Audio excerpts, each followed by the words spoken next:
మీ అందరికీ కూడా నా హృదయపూర్వకమైనటువంటి వందనాలు తెలియజేస్తున్నాను. అందరికీ వందనాలు. అందరూ బాగున్నారా? సంతోషంగా ఉన్నారా? ఏది ఒక్కసారి రెండు చేతులు పైకెత్తి స్తోత్రాలు చెప్పండి. హల్లెలూయా.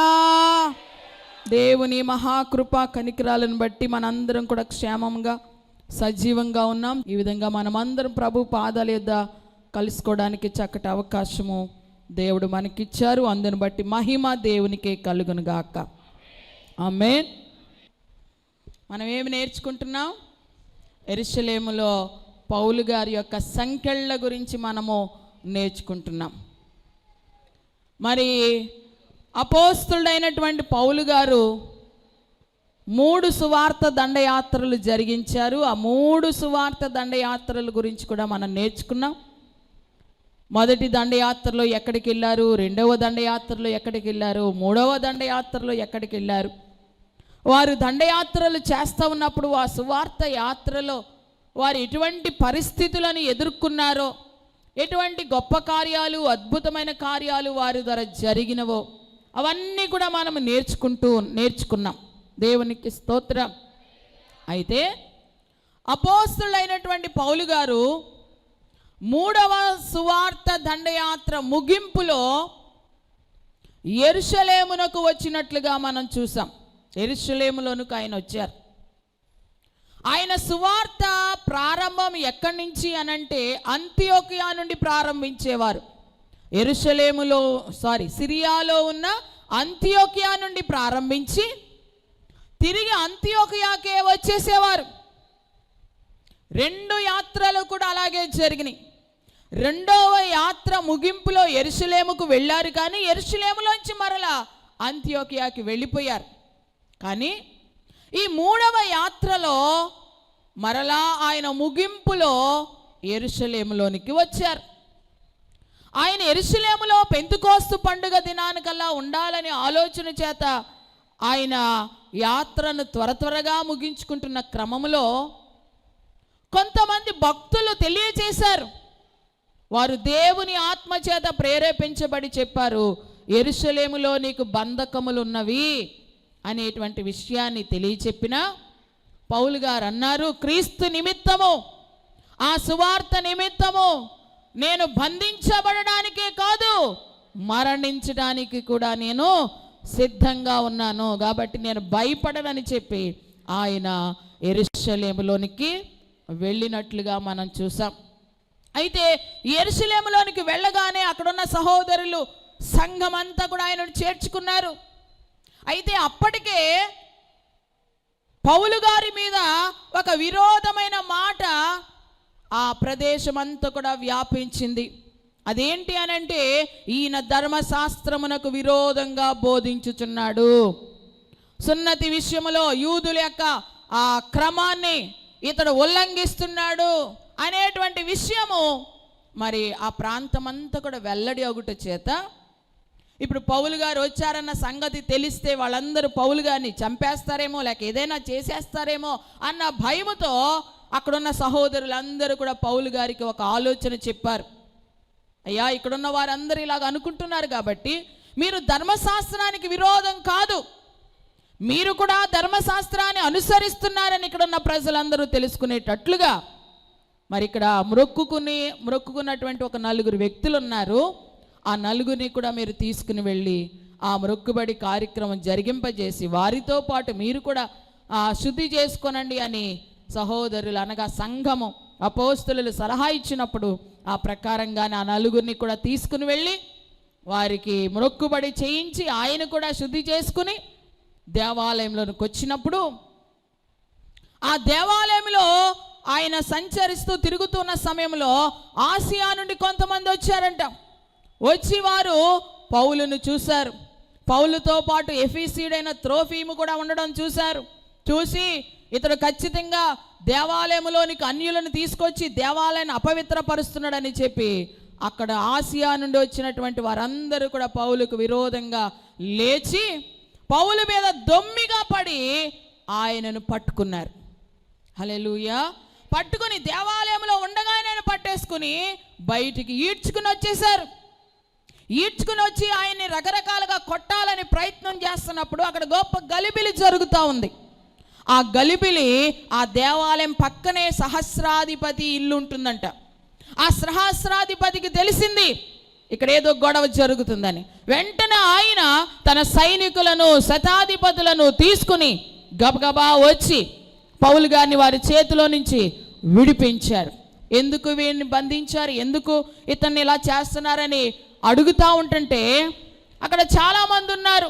గ్రీకు మాట్లాడే వారు ఉన్నారు, హెబ్రీ మాట్లాడేవారు ఉన్నారు. కాబట్టి కొందరు అలాగా కొందరు ఇలాగా చెప్తా ఉంటుంటే అసలు సంగతి ఏంటో ఆయనకి అర్థం కాలేదు. అసలు ఎందుకు ఈయన పట్టుకున్నారు అనేటువంటి సంగతి ఆయనకి అర్థం కాక, సరే ఈయన బంధించి కోటలోనికి తీసుకుపోనండి అని ఆజ్ఞాపించాడు సహస్రాధిపతి. అప్పుడు సైనికులు వచ్చి ఆయన పట్టుకొని తీసుకొని పోబోతుండగా ఒక అధికారి ఆయన దగ్గర పౌలు గారిని పట్టుకుని ఉంటే అధికారితో అంటున్నాడు, నేను మీతో మాట్లాడాలన్నారు. అప్పుడు ఆ సహస్రాధిపతికి అతని భాషలో మాట్లాడడం విని, నీకు గ్రీకు భాష వచ్చా అని అడిగినప్పుడు వచ్చు అని చెప్పి, సరే నేను ఇక్కడ ఉన్నటువంటి జనులందరితో మాట్లాడుకోవడానికి నాకు పర్మిషన్ ఇవ్వండి అని అంటే పర్మిషన్ ఇచ్చారు. అప్పుడు ఆయన ఆ దేవాలయం యొక్క గుడి మెట్ల మీద నిలవబడి అక్కడ ఉన్నటువంటి జనులందరితో కూడా మాట్లాడారు. దేవునికి మహిమ కలుగునుగాక. ఆమేన్, హల్లెలూయా. దేవునామానికి మహిమ కలుగునుగాక. మాట్లాడుతూ అక్కడ అనేకమైన విషయాలు చెప్తున్నట్లుగా మనం చూస్తూ ఉంటాం. 22వ అధ్యాయంలో మనకు కనబడుతుంది ఆ విషయం అంతా కూడా. 22వ అధ్యాయంలో ఆయన అసలు ఏ ఊరికి చెందినవాడు, అతడు ఎలా జీవించేవాడు అంటే, పూర్వం నేను చాలా మూర్ఖుడిని, అనేక మందిని హింసించేవాడిని. అటువంటి సమయంలో దమస్కులోనికి వెళుతూ ఉండగా అక్కడున్న క్రైస్తవులను చంపాలని నేను వెళుతూ ఉండగా ప్రభువు నన్ను దర్శించాడు. మరి ఆయన నాకు ఈ రక్షణ మార్గం బోధించమని చెప్పారు.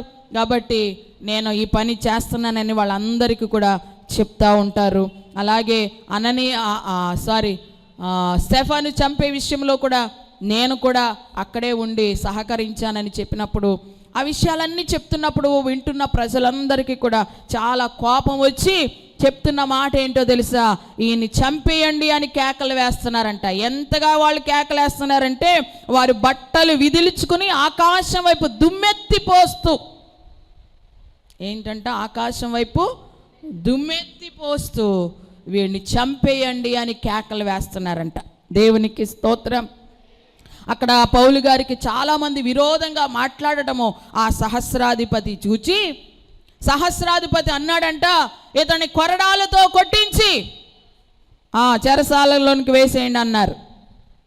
ఎప్పుడైతే కొరడాలతో కొట్టించమని సహస్రాధిపతి ఆజ్ఞాపించాడో అక్కడున్న సైనికులు ఆయనను పట్టుకోవడానికి వచ్చారు. బంధించి సంకెళ్లతో బంధించి కొరడాలతో కొట్టడానికి సిద్ధపడుతూ ఉండగా పౌలు గారు అంటారు, రోమీయుడనైన నన్ను మరి విచారణ చేయకుండానే శిక్షిస్తారా అని అంటే, అతన్ని బంధించడానికి వచ్చిన వ్యక్తి అడుగుతాడు, నువ్వు రోమీయుడివా అంటే అవును నేను రోమీయుడిని అంటాడు. ఇతను గబగబా పరిగెత్తుకెళ్ళి సహస్రాధిపతికి చెప్తాడు, మనం పట్టుకున్న వ్యక్తి రోమీయుడు అంటే ఆ సహస్రాధిపతికి ఇంకా భయం వేసేస్తుంది. ఎందుకంటే రోమీయులను సరైన విచారణ చేయకోకుండా శిక్ష విధిస్తే గనుక వీరు తమ ఉద్యోగాలు పోగొట్టుకునే అవకాశాలు ఉన్నాయి. కాబట్టి వీళ్ళు గబగబా భయపడి, సహస్రాధిపతి కూడా పౌలు గారి దగ్గరికి వెళ్ళి, నువ్వు రోమీయుడువా అని అడిగితే అవును నేను రోమీయుడిని. నువ్వు ఎలా రోమీయుడు అయ్యావు? నేనైతే ఆ రోమా పౌరసత్వాన్ని పొందుకోవడానికి ద్రవ్యము చెల్లించి డబ్బులు ఇచ్చి కొనుక్కున్నాను అని అంటే పౌలు గారు అంటారు, నేనైతే పుట్టుకతోనే రోమీయుడును అని అంటారు. దేవునికి స్తోత్రం, హల్లెలూయా. అప్పుడు అతను రోమీయుడని తెలిసినప్పుడు సహస్రాధిపతి కూడా అతన్ని బంధించినందుకు భయపడ్డాడు. కానీ అతని మీద అసలు నేరం ఏమిటో మనం రుజువు చేసుకోవాలి. కాబట్టి మా కోటలోనికి తీసుకెళ్ళిపోండి అంటే జైల్లోకి తీసుకెళ్ళిపోండి అని ఆజ్ఞాపించగానే వాళ్ళందరూ కూడా మరి జైల్లోకి తీసుకెళ్ళిపోయారు. ఉదయం అయినప్పుడు మహాసభ ఎదుట తీసుకుని వచ్చారు. యూదులకి ఒక మహాసభ ఉంటుంది, సన్హెడ్రిన్ సభ అంటారు. ఆ సభ ఎదుటకి తీసుకుని వచ్చారు. దేవునికి మహిమ కలుగునుగాక. అక్కడ ప్రధాన యాజకులు ఉంటారు, శాస్త్రులు ఉంటారు, పరిసయ్యులు ఉంటారు, పెద్దలు ఉంటారు, యూదా మత ప్రవిష్టులందరూ కూడా అక్కడ ఉంటారు ఆ సభలో. ఆ సభ ఎదురుకు తీసుకొచ్చి ఈ సహస్రాధిపతి నిలబెట్టించాడు. నిలబెట్టగానే పౌలు గారు అంటారు, నేను మంచి మనస్సాక్షి గలవాడనై నడుచుకొనుచున్నాను అని అనగానే అక్కడున్న ప్రధాన యాజకుడైన అననీయ అంటాడు, ఏమనంటే అతన్ని మూతి మీద కొట్టండి అంటాడు. దేవునికి స్తోత్రం. ఇతడు మరి మంచి మనస్సాక్షి గల వాడినే దేవుని ఎదుట నడుచుకున్నాడని చెప్తున్నాడు. వెంటనే అతను నోటి మీద కొట్టండి అని ఆ ప్రధాన యాజకుడు ఆజ్ఞాపించగానే చెప్పగానే పౌలు గారు అంటారు, సున్నము కొట్టిన గోడ దేవుడు నిన్ను కొట్టును అని పౌలు గారు ఆ ప్రధాన యాజకుడితో చెప్తాడు. దేవునికి స్తోత్రం. నీవు ధర్మశాస్త్రము చొప్పున నన్ను విమర్శింప కూర్చుండి ధర్మశాస్త్రంకు విరోధంగా నన్ను కొట్టను ఆజ్ఞాపించుచున్నావా అని దగ్గర నిలిచిన వారు హల్లెలూయా ఆ యాజకుడితో అలాగంటాడు అనమాట, నువ్వు ధర్మశాస్త్రం గురించి విచారించవలసిన వాడవై ఉండి నన్నే తప్పు పడతావా అని అన్నప్పుడు పక్కనున్న వాళ్ళు అంటారు పౌలు గారితో, నువ్వు ఎవరితో మాట్లాడుతున్నావో తెలుసా, అతడు ప్రధాన యాజకుడు అంటారు. అప్పుడు పౌలు గారు ఏమంటారో తెలుసా తెలివిగా, ఓహో అతను ప్రధాన యాజకుడా, నాకు తెలియదు ఈ విషయం. హల్లెలూయా. అతను ప్రధాన యాజకుడు అన్న విషయం నాకు తెలియదు కాబట్టి తప్పుగా మాట్లాడినట్లయితే నన్ను క్షమించండి అని చెప్పి మరి వాక్యాన్ని కూడా ఎత్తి చూపిస్తాడు. నీ ప్రజల అధికారిని నిందించవద్దని ధర్మశాస్త్రంలో రాయబడి ఉంది కాబట్టి ఒకవేళ నేను అతను నిందిస్తే మీకు ఏదైనా తప్పుగా అనిపిస్తే క్షమించండి అని చెప్పి కూడా పౌలు గారు వెంటనే అడుగుతారు. అయితే అక్కడ సభలో 2 తెగల వారు ఉన్నారని పౌలు గారు గమనించారు. సద్దూకయ్యులు ఉన్నారు, పరిసయ్యులు ఉన్నారని గమనించారు. పరిసయ్యులు పునరుత్థానం ఉందని నమ్ముతారు, సద్దూకయ్యులు పునరుత్థానం లేదు అని వాదిస్తారు. కాబట్టి ఈ 2 తెగల వారు అక్కడ ఉన్నారని పౌలు గారు గమనించి వెంటనే అంటారు, ఇదిగో నేను దేని గురించి విచారించబడుతున్నానో తెలుసా, ఈరోజు నేను ఎందుకోసం ఎక్కడ నిలబెట్టబడ్డానో తెలుసా, పునరుత్థానం ఉందని నేను బోధిస్తున్నాను కాబట్టి నన్ను ఇక్కడ నిలబెట్టారని చెప్పగానే అప్పుడు పునరుత్థానం ఉందనే పరిసయ్యులకి పునరుత్థానం లేదు అని చెప్పే పరిసయ్యులకి మధ్య విరోధం కలిగిందంట. వారి మధ్య పెద్ద గొడవ లాంటిది ఏర్పడింది. అలా గొడవ జరుగుతున్నప్పుడు సహస్రాధిపతి ఇదంతా చూసి పౌలు ఇక్కడే ఉంటే ఇతను కూడా చంపేస్తారని చెప్పి ఇతను చీల్చి వేస్తారేమో అని చెప్పి సహస్రాధిపతి భయపడి వారి మధ్య నుండి అతను బలవంతంగా పట్టుకుని కోటలోనికి తీసుకుని పొండని ఆజ్ఞాపించినప్పుడు పౌలును మరలా పట్టుకుని కోటలోనికి తీసుకెళ్ళిపోతారు. ఆ రాత్రి ప్రభువు అతనితో మాట్లాడతారు పౌలు గారితో, ఏమని, నువ్వు ధైర్యంగా ఉండు, యెరూషలేములో నన్ను గురించి ఎలాగ సాక్ష్యం ఇస్తున్నావో అలాగే రోమాలో కూడా నా కొరకు నువ్వు సాక్ష్యం ఇయ్యవలసి ఉన్నది కాబట్టి ధైర్యంగా ఉండు అని చెప్పారు. ఆ రాత్రి ప్రభు మాట్లాడారు. ఉదయం అయిన తర్వాత యూదులంట సుమారు ఒక 40 మంది వరకు కూడా పోగుపడి ఇలాగా అనుకున్నారంట, పౌలును చంపే వరకు కూడా మేము భోజనం ముట్టము అనుకున్నారంట. ఏమనుకున్నారు వాళ్ళు? పౌలును చంపు వరకు అన్నపానములు పుచ్చుకొనమని ఒట్టు పెట్టుకున్నారంట వాళ్ళు. ఇదంతా చెప్పేశాను, అందుకే స్పీడ్గా వెళ్ళిపోతున్నాను. రీక్యాప్ అనమాట, చాలా వారాలు గ్యాప్ వచ్చింది కదా. దేవునికి స్తోత్రం. హల్లెలూయా. చూడండి, పౌలు గారిని చంపే వరకు ఒట్టు పెట్టుకోమని చెప్పారు. 40 మంది అంట. వాళ్ళు ఈ మహాసభ ఎదుటికి వచ్చి వాళ్ళతో అంటున్నారు, ప్రధాన యాజకులతో, పౌలును చంపే వరకు మేము ఒట్టు పెట్టుకోం, ఈరోజు మరలా అతన్ని మహాసభ ఎదుటికి పిలిపించండి, అతను వచ్చేటప్పుడు మార్గ మధ్యలో మేము పొంచి అతన్ని చంపేస్తాం అని వీళ్ళు ప్లాన్ వేసుకుని ప్రధాన యాజకుల్ని అడిగారంట. ఈ విషయము ప్రధాన యాజకులు అడుగుతూ ఉన్నప్పుడు పౌలు గారి యొక్క మేనల్లుడు విన్నాడు. విని అయ్యో పౌలును చంపాలని అనుకుంటున్నారా అని చెప్పి గబగబా పరిగెత్తుకుని పౌలు గారి దగ్గరకు వచ్చి విషయమంతా చెప్పారు. నిన్ను మహాసభ ఎదుటికి పిలుస్తారు, ఆ మార్గ మధ్యలో నిన్ను చంపడానికి ప్లాన్ వేస్తున్నారని చెప్పగానే పౌలు అంటారు, నాతో కాదు ఈ సంగతి, నువ్వు వెళ్ళి సహస్రాధిపతికి చెప్పు అనగానే ఇతని సహస్రాధిపతి దగ్గర తీసుకెళ్ళినప్పుడు సహస్రాధిపతితో ఈ విషయం అంతా చెప్తారు. మీరు మరి సభ ఎదుడుకు తీసుకురమ్మని మిమ్మల్ని అడుగుతారు, తీసుకొచ్చేటప్పుడే మార్గంలో చంపడానికి పౌలును మరి ప్లాన్ వేస్తున్నారని సహస్రాధిపతికి చెప్పగానే సహస్రాధిపతి అనుకుంటాడు, పౌలు ఇక్కడ ఉంటే ఎప్పటికైనా ఇతని ప్రాణాలకి ప్రమాదమే, కాబట్టి ఇతన్ని మరి కైసరియాకు ఫెలిక్స్ అనేటువంటి యూదుల అధికారి దగ్గరికి పంపించేద్దాం అని ఆలోచన చేసుకుని రాత్రికి రాత్రి ఒక 200 మంది సైనికులను వాళ్ళందరినీ కూడా వెంటబెట్టి పౌలు గారిని ఒక లెటర్ కూడా రాయించి పౌలు గారి గురించి ఒక లెటర్ కూడా రాశాడు సహస్రాధిపతి ఫెలిక్స్కి. దేవునికి స్తోత్రం, హల్లెలూయా. ఇతన్ని మన దగ్గరికి తీసుకొచ్చారు, ఏవో నేరాలు మోపుతున్నారు కానీ అవేమీ కూడా రుజువు కావట్లేదు. అయితే ఇక్కడ ఇతనికి ప్రాణహాని ఉందని చెప్పి నీ వద్దకు పంపిస్తున్నామని చెప్పి ఒక లేఖ రాసి ఆ లేఖను శతాధిపతులకు ఇచ్చి పౌలు గారిని రాత్రికి రాత్రి ఇక్కడ యెరూషలేములో నుండి ఎక్కడికి షిఫ్ట్ చేసేశారంటే కైసరియాకు షిఫ్ట్ చేసేశారు. దేవునికి స్తోత్రం, హల్లెలూయా. దేవునికి మహిమ కలుగునుగాక. అక్కడికి కైసరియాకు ఎదుటికి వెళ్ళగానే ఫెలిక్స్ ఎదుట నిలబెట్టారు, అధికారి ఎదుట నిలబెట్టి ఈ పత్రిక ఇచ్చారు, లెటర్ ఇచ్చారు.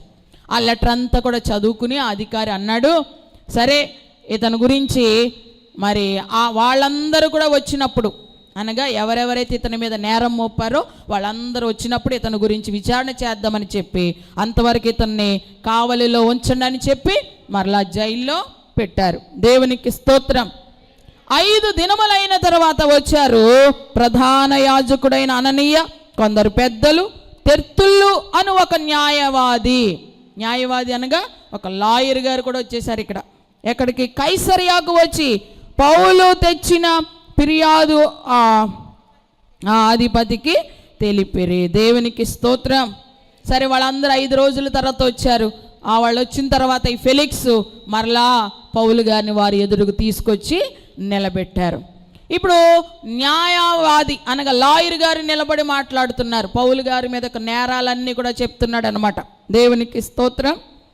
ఏమని చెప్తున్నాడు అనంటే, ఈ మనుషుడు పీడ వంటి వాడు, భూలోకమందున్న సకలమైన యూదులను కలహమునకు రేపువాడును, నజరేయుల మతభేదమునకు నాయకుడై ఉన్నట్లు మేము కనుగొంటుమే. మరియు ఇతడు దేవాలయమును అపవిత్రము చేటికి యత్నపడిన గనుక మేము అతను పట్టుకుంటుమే. అతను విమర్శించి మరి మోపుతున్న నేరములన్నీ కూడా మీరు విమర్శ చేసి తెలుసుకోండి అని చెప్పినప్పుడు అక్కడున్న యూదులందరూ కూడా అవన్నీ కూడా నిజమే అని వాళ్ళు చెప్పారు. సరే అప్పుడు అధిపతి అన్నాడు ఫెలిక్స్ పౌలుని చూసి, నువ్వు కూడా ఏమైనా చెప్పాలనుకున్నావేమో చెప్పు అని చేయగానే పౌలు గారు కూడా నిలబడి తన వాదం తనే వాదించుకుంటున్నాడు. కోర్టులో ఏం చేస్తున్నాడు, యూదుల పక్షంగానేమో ఈ తెర్తుళ్ళు అనే న్యాయవాది వాదిస్తూ ఉంటుంటే ఇప్పుడు తన సమస్యను తానే వాదించుకుంటున్నాడు. మొదలు పెట్టడమే ఏమన్నాడంటే, నేను యెరూషలేములోనికి వచ్చి 12 రోజులు మాత్రమే అయింది. ఈ 12 రోజుల్లో నేను ఎక్కడా కూడా సమాజ మందిరంలో కానీ పట్టణంలో కానీ సంత వీధుల్లో కానీ ఎక్కడైనా ఏదైనా గొడవ చేసి ఎవరినైనా కలవర పెట్టినట్టుగా ఏమైనా సంఘటనలు జరిగినవేమో మీరే తెలుసుకుని విచారించి తెలుసుకునండి. నేను అటువంటి పనులేమీ చేయలేదు. అయినప్పటికీ కూడా వీరు నన్ను బంధించి మీ ఎదుటిగా తీసుకుని వచ్చారు. నా మీద మోపబడిన నేరములేమీ కూడా వీరు రుజువు పరచలేరు అని ఫెలిక్స్ ఎదుట పౌలు గారు చెప్పుకున్నారు. దేవునికి స్తోత్రం. అసలు నేను ఎందుకు వచ్చాను యెరూషలేము కంటే, మరి నా సువార్త దండయాత్రలో అనేక మంది దగ్గర సేకరించిన ఈ కానుకలన్నీ కూడా తీసుకుని వచ్చి ఇక్కడున్న అపోస్తలులకు ఇవ్వడానికి నేను వచ్చానని చెప్పి తను వచ్చిన విషయము కూడా ఆ కార్యము కూడా అక్కడ చెప్పారు. దేవునికి స్తోత్రం. ఈ విషయాలన్నీ చెప్పిన తర్వాత ఫెలిక్స్ అంట ఆ మార్గము గురించి బాగుగా ఎరిగిన వాడే, తర్వాత వీటన్నిటిని గురించి విమర్శ చేద్దాము సహస్రాధిపతి వచ్చిన తర్వాత అని చెప్పి మరలా ఏం చేశారు, పౌలుని కావలిలోనికి అటు కానీ ఇటు కానీ ఏ విషయం తేల్చలేదు ఈ ఫెలిక్స్, మరలా కావలిలోనికి పంపించేశాడు. దేవునికి స్తోత్రం. కొన్ని దినములైన తర్వాత కావలిలో ఉన్న పౌలు దగ్గరికి ఫెలిక్సును అతని భార్య అయిన యూదురాలు ద్రుసిల్లా అనే వీళ్ళిద్దరు కూడా వచ్చి, నువ్వేదో బోధిస్తున్నావు కదా, అదేదో మాకు కూడా చెప్పు, మేము వింటామన్నప్పుడు పౌలు గారు వాళ్ళకు కూడా చెప్పారు. ఏమనంటే 3 విషయాలు చెప్పారు. నీతిని గురించి, ఆశా నిగ్రహం గురించి, రాబో విమర్శన గురించి వారికి చెప్పినప్పుడు పౌలు గారు చెప్పిన మాటలు వింటున్నప్పుడు ఫెలిక్స్కి చాలా భయం వేసేసి అమ్మో ఈ విషయాలు ఏవో తర్వాత వింటాము, ఇప్పటికి నువ్వు వెళ్ళిపో అని చెప్పి పౌలు గారిని పంపించేశారు. అయితే ఈ ఫెలిక్స్ అంట మాటి మాటికి పౌలు గారిని పిలిపించుకునేవాడంట. ఎందుకు? అతని దగ్గర ద్రవ్యం ఏదైనా దొరుకుతుందేమో అని. అంటే కొన్నిసార్లు లంచం ఇచ్చి కేసుని తప్పించుకుంటారు కదా, అలాగే ఏదైనా డబ్బులు ఇచ్చి ఇతడు న్యాయం కోరమని అడుగుతాడేమో అని చెప్పి చాలాసార్లు అతను పిలిపించుకున్నాడు. కానీ అసలు పౌలు ఆ విషయంలో ఏమాత్రం కూడా ఆ విధంగా చేయలేదు. అయితే ఈ విధంగా 2 సంవత్సరాలు అయిపోయింది. 2 సంవత్సరాలు అయిన తర్వాత ఈ ఫెలిక్స్ మారిపోయాడు. అంటే అధికారి మారిపోయాడు. ఫెలిక్స్ అధికారం పోయింది. ఇప్పుడు ఆ ప్లేస్లోనికి ఎవరు వచ్చారంటే పోర్కియు ఫేస్తు అనేటువంటి ఆయన అధికారిగా అయ్యాడు 2 సంవత్సరాలకి. దేవునికి స్తోత్రం, హల్లెలూయా. అయితే ఈ ఫెలిక్స్ అంట యూదుల చేత మంచివాడు అని అనిపించుకోవాలని చెప్పి, ఎవరి చేతంట? యూదుల చేత మంచివాడిని అనిపించుకోవాలని చెప్పి పౌలును బంధకములలోనే విడిచిపెట్టేసి వెళ్ళిపోయాడు. ఇక్కడ వరకు మనం తెలుసుకున్నాం. దేవునికి స్తోత్రం, హల్లెలూయా. బంధకాల్లోనే వదిలిపెట్టేసి వెళ్ళిపోయాడు ఈ ఫెలిక్స్. ఎందుకు వదిలిపెట్టేసి వెళ్ళిపోయాడు? యూదుల చేత మంచివాడని అనిపించుకోవాలని చెప్పి అతడు వెళ్ళిపోయాడు. ఇప్పుడు ఫేస్తు అధికారి, కొత్త అధిపతి వచ్చాడు. అయితే ఇతడు కొత్తగా అధిపతి అయిన తర్వాత ఈ ఫేస్తు ఏం చేశాడంట? కైసరియా నుండి యెరూషలేముకు వెళ్ళాడంట. ఎక్కడి నుంచి ఎక్కడికి వెళ్ళాడు? కైసరియా నుండి యెరూషలేముకి వెళ్ళాడు. అధికారైన 3 దినాలకి యెరూషలేముకు వెళితే ఇతడు యెరూషలేముకు వచ్చాడన్న సంగతి అక్కడున్న మరి పెద్దలు, ఆ ప్రధాన యాజకులు వీళ్ళందరూ కూడా తెలుసుకుని ఈ ఫేస్తు దగ్గరకు వచ్చారంట. వచ్చి ఇదిగో మీ దగ్గర బంధకాల్లో ఒక వ్యక్తి ఉన్నాడు కదా, అతన్ని మా దగ్గరకు తీసుకుని వచ్చి విచారణ చెయ్యండి. అంటే యెరూషలేముకు పిలిపించండి. మీరు ఎలాగో యెరూషలేముకు వచ్చారు కదా, పౌలును కూడా యెరూషలేముకు పిలిపించండి, పిలిపించి ఇక్కడ విచారణ చేయండి అని ఫేస్తును కోరారంట. వీళ్ళు ఏ ఉద్దేశంతో కోరారు అని అక్కడ మనం చదువుకున్నామంటే మార్గములో అతన్ని చంపాలి అనేటువంటి ఉద్దేశంతో. చదవండి 25వ అధ్యాయం 1-2 వచనాలు. ఫేస్తు ఆ దేశ అధికారమునకు వచ్చిన 3 దినములకు కైసరియా నుండి యెరూషలేమునకు వెళ్ళెను. అప్పుడు ప్రధాన యాజకులను యూదులలో ముఖ్యులను పౌలు మీద తాము తెచ్చిన ఫిర్యాదు సంగతి అతనికి తెలియజేసిరి. మరియు త్రోవలో అతని చంపుటకు పొంచి ఉండి మీరు దయచేసి అతని యెరూషలేమునకు పిలువనంపించుడని అతని గూర్చి ఫేస్తునొద్ద మనవి చేశారంట. ఈ ప్రధాన యాజకులు యూదులలో ముఖ్యులందరూ కూడా వచ్చి అడిగారంట, పౌలుని యెరూషలేముకు పిలిపించండి, ఇక్కడికి పిలిపించి విచారణ చేయండి అన్నారు. ఏ ఉద్దేశంతో అంట? త్రోవలో అతన్ని చంపాలి అని. ఒక్కసారి 2 చేతులు పైకెత్తి అందరూ స్తోత్రాలు చెప్పండి. హల్లెలూయా, హల్లెలూయా. త్రోవలో చంపాలనేటువంటి ఉద్దేశంతో ఫేస్తుని అడిగినప్పుడు ఫేస్తు అయితే దాని గురించి ఒప్పుకోలేదు. మీరే అక్కడికి వచ్చి అక్కడ విచారణ చేయండి అని, మీలో సమర్థులైన వారు అక్కడికి వచ్చి అక్కడే మరి అతన్ని విచారణ చేద్దాం, మీరు అక్కడికి రండి అని చెప్పి ఫేస్తు చెప్పాడంట. దేవునికి మహిమ కలుగును గాక. ఆమేన్. అక్కడ ఫేస్తు యెరూషలేములో 10 దినాల వరకు ఉండి తర్వాత బయలుదేరి మరలా కైసరియాకు వెళ్ళిపోయాడు.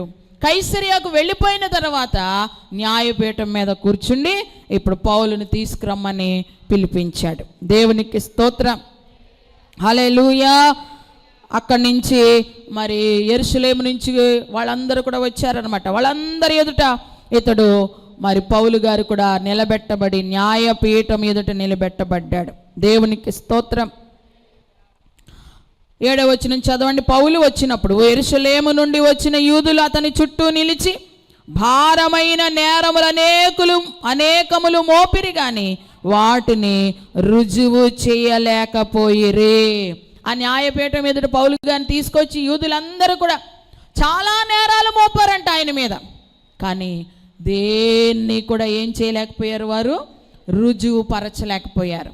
అప్పుడు పౌలు గారు అంటున్నారు, అందుకు పౌలు అంటున్నారు, యూదుల ధర్మశాస్త్రము గురించి కానీ, దేవాలయమును గురించి కానీ, కైసను గురించి కానీ నేనెంత మాత్రమో తప్పిదము చేయలేదని సమాధానం చెప్తున్నా. అయ్యా, వీళ్ళు ఎన్నో నేరాలు మోపుతున్నారు, కానీ నిజానికి నేను మరి ధర్మశాస్త్రం గురించి కానీ, దేవాలయమును గురించి కానీ, కైసరుని గురించి కానీ అసలు ఏ విషయంలో కూడా నేను తప్పిదము చేయలేదు, ఏ విధంగా కూడా నేను తప్పుగా మాట్లాడలేదు. అయితే ఫేస్తు ఇక్కడ కూడా చూడండి, ఫేస్తు యూదుల చేత మంచివాడనని అనిపించుకొనవలెనని యెరూషలేముకు వచ్చి అక్కడ నా ఎదుట ఈ సంగతులను గురించి విమర్శింపబడుట నీకు ఇష్టమా అని పౌలుని అడిగాడంట. ఇక్కడ కూడా ఫేస్తు చూడండి, ఎవరి చేత మంచివాడు అనిపించుకోవాలనుకుంటున్నాడు? యూదుల చేత మంచివాడు అనిపించుకోవాలని ఆల్రెడీ ఆయన యెరూషలేముకు వెళ్ళినప్పుడు యూదులు వచ్చి అడిగారు, ఇక్కడ పిలిపించండి పౌలునని. లేదు, మీరే రండి అంటే వాళ్ళు వచ్చారు. వచ్చినప్పుడు నేరాలు రుజువు పరచలేకపోయారు. వీళ్ళు రావడం అయితే వచ్చారు, కానీ ఏ నేరము రుజువు పరచలేకపోయారు. పౌలు గారు కూడా చాలా స్పష్టంగా చెప్తున్నారు, నేను ఎవరి విషయంలో కూడా ఏ తప్పిదమో చేయలేదని చెప్పినప్పుడు ఈ ఫేస్తు అంట అక్కడ ఉన్న యూదులందరి చేత మంచివాడు అనిపించుకోవాలని చెప్పి, సరే నువ్వు యెరూషలేముకు వస్తావా? పౌలుని అడుగుతున్నాడు, యెరూషలేముకు వస్తావా? అక్కడ మహాసభ ఎదుట నిలబడి మరలా నిన్ను విమర్శ చేస్తాము, అక్కడికి రావడం నీకు ఇష్టమేనా, వస్తావా అని పౌలు గారిని అడుగుతున్నారంట. దేవునికి మహిమ కలుగునుగాక. ఇక్కడ రెండు సందర్భాల్లో అంతకు ముందున్నటువంటి ఫెలిక్సే కానివ్వండి, తర్వాత అధికారి అయినటువంటి ఫేస్తే కానివ్వండి, వీళ్ళు అధికారిగా ఉన్నారు. వీళ్ళు అధికారులుగా ఉన్నటువంటి వారు ఏం చేయాలి? న్యాయము చెయ్యాలా వద్దా? దేవునికి స్తోత్రం. ఖచ్చితంగా వారి ఎదుట ఎవరు నిలబెట్టబడినా సరే వారు జరిగించవలసింది ఏంటి అనంటే న్యాయము జరిగించాలి. అందుకనే కదా అధికారులను మనం ఎన్నుకునేది, అందుకనే కదా అధికారులను మనం నిలబెట్టుకునేది, అందరికీ న్యాయము జరిగిస్తారని. దేవునికి స్తోత్రం, హల్లెలూయా. అయితే ఈ అధికారి ఫెలిక్సే కానివ్వండి, ఫేస్తే కానివ్వండి, ఎవరైతే పౌలు మీద నేరములు మోపుతున్నారో వారి దృష్టిలో మంచి వాళ్ళు అనిపించుకోవాలనుకుంటున్నారు వీళ్ళు. దేవునికి స్తోత్రం. ఆ యూదులందరి చేత మంచివాడు అనిపించుకోవాలనుకుంటున్నారు వీళ్ళు. దేనికోసం ప్రయాసపడుతున్నారు వీళ్ళనంటే మంచివాళ్ళు అనిపించుకోవాలని. దేవునికి స్తోత్రం, హల్లెలూయా, హల్లెలూయా. రెండు చేతులు పైకెత్తి స్తోత్రం చెప్పండి ఒక్కసారి. అక్కడేమో ఫెలిక్స్ మంచివాడు అనిపించుకోవాలని బంధకాల్లోనే వదిలేసి వెళ్ళిపోయాడు. విచారణ చేయకుండానే, విడుదల చేయకుండానే బంధకాల్లోనే వదిలిపెట్టేసి వెళ్ళిపోయాడు. ఇక్కడ ఫేస్తేమో ఈ యూదుల చేత మరలా మంచివాడు అనిపించుకోవాలని చెప్పి ఇతన్ని మరలా యెరూషలేముకు తీసుకెళ్లాలని ప్రయత్నం చేస్తా ఉన్నాడు. దేవునికి మహిమ కలుగునుగాక.